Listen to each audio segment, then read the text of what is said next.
What if I told you that the scariest horror format ever created was also the cheapest? And what I mean by cheapest is there was no orchestral score, there was no cinematic lighting, no movie stars, just a shaky camera and the illusion that what you were watching was real. So here's the question.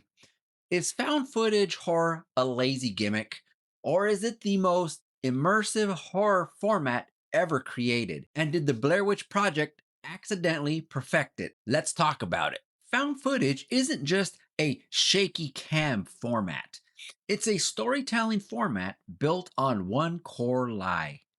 You weren't supposed to see this. The footage is recovered.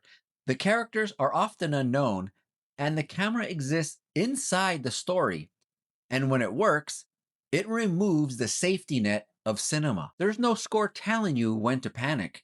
There's no dramatic lighting telling you where you need to be looking.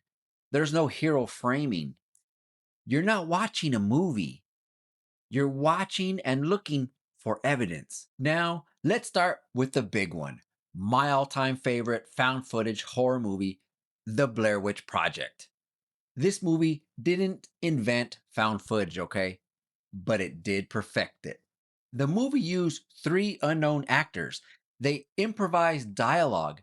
The marketing behind this thing blurred fiction and reality because the early internet rumors is what made people around genuinely question if this was real. Yours truly, who saw this in theaters, was questioning this very movie. And here's the genius part of this whole movie is that the horror is what you saw, is what you don't see. Released. Oh my god, what the fuck is that? What the fuck is that?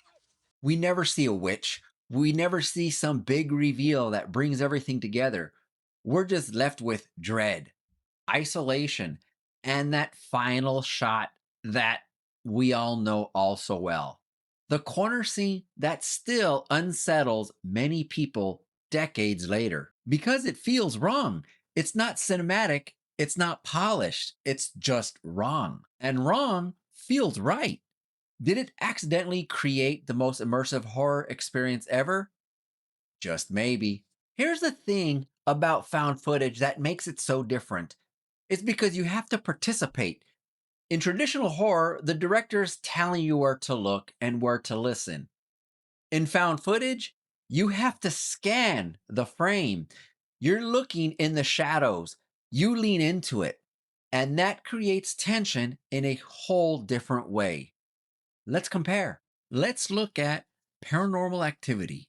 There was a static camera, a bedroom, night vision, and nothing ever really happens.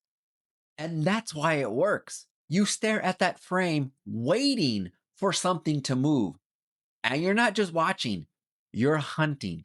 That bedroom time lapse became one of the most effective tension builders in modern horror. I know every time I watched it, I was leaning in and holding my breath and then would let it out as soon as it was daytime again. That's powerful without even really showing anything. With a budget of only $15,000, it terrified audiences worldwide. Minimalism forces imagination, and imagination is always scarier than anything CGI could ever put out there. Then you have a found footage that is used for pure panic.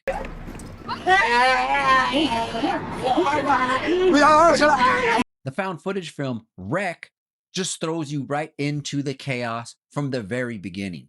You have an apartment building, an outbreak with no escape, and the camera operator becomes part of the terror. Conchita. A ver, cuidado. Conchita, tranquila. There's no cinematic polish. There's no heroic wide shots of, someone coming to save the day. Just breathless movements and claustrophobia. And the attic sequence, who can forget that?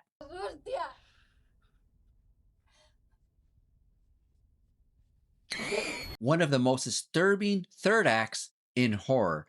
This is found footage used like a weapon. Now let's talk about one That is a slow burn masterpiece. I'm talking about The Borderlands, also known as The Final Prayer. Religious investigation, a remote church, minimal cast, and the camera always makes sense. It's a documentary style with natural conversation, which means nothing ever feels scripted. This found footage horror had it all. It had the claustrophobia, it had hopelessness, and that dread that just stayed with you the entire movie. And what about that ending? Now, let's flip it, because not all found footage is great. A lot of it fails. And when it fails really hard. Some of you might be asking, that's not possible.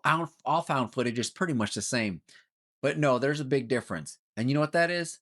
The camera logic. Why are they still filming? If the character is being chased, if something is attacking them, if their life is in danger, then why are they still filming with a perfect frame in the shot? The illusion breaks. And once immersion breaks, the entire genre collapses. After Paranormal Activity exploded, studios tried to replicate it. And that's when we got stuff like The Devil Inside, that had weak justification, the infamous abrupt ending, and it just felt like a product and not a story. Or how about The Gallows? Shaky cam overload, generic jump scares, and characters that you really didn't care about. And yes, even a franchise as good as Paranormal Activity can fall on their face. Paranormal Activity, The Ghost Dimension, made it to where you saw too much. CGI replaced imagination, and with that, fear disappeared. Mystery is everything in this subgenre. But with every genre, it had to come from somewhere. And before Blair Witch Project came out, there was one that stirred a lot of controversy. Cannibal Holocaust was extremely controversial for its time. It was marketed very well.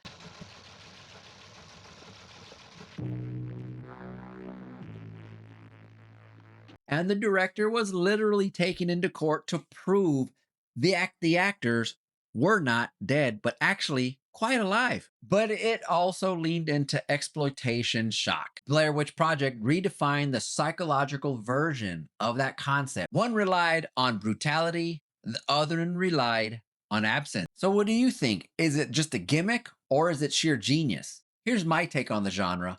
Found footage is not lazy filmmaking.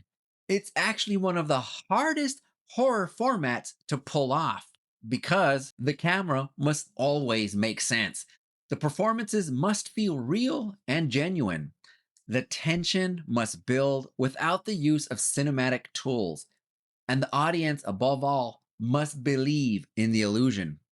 Because when it works, it doesn't feel like a movie at all. It feels like evidence.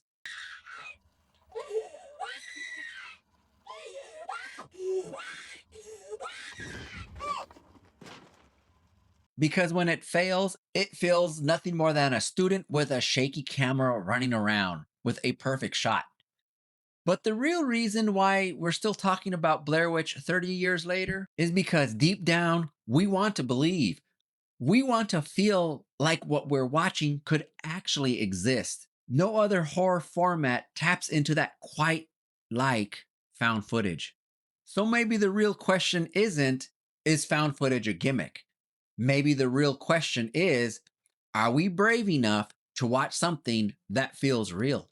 Thanks for watching this full video, guys. If you are new to my channel, consider hitting that subscribe button. Doesn't cost you anything, helps me out quite a bit because I do all things horror as well as other things that I like doing. So until next time, don't get too scared.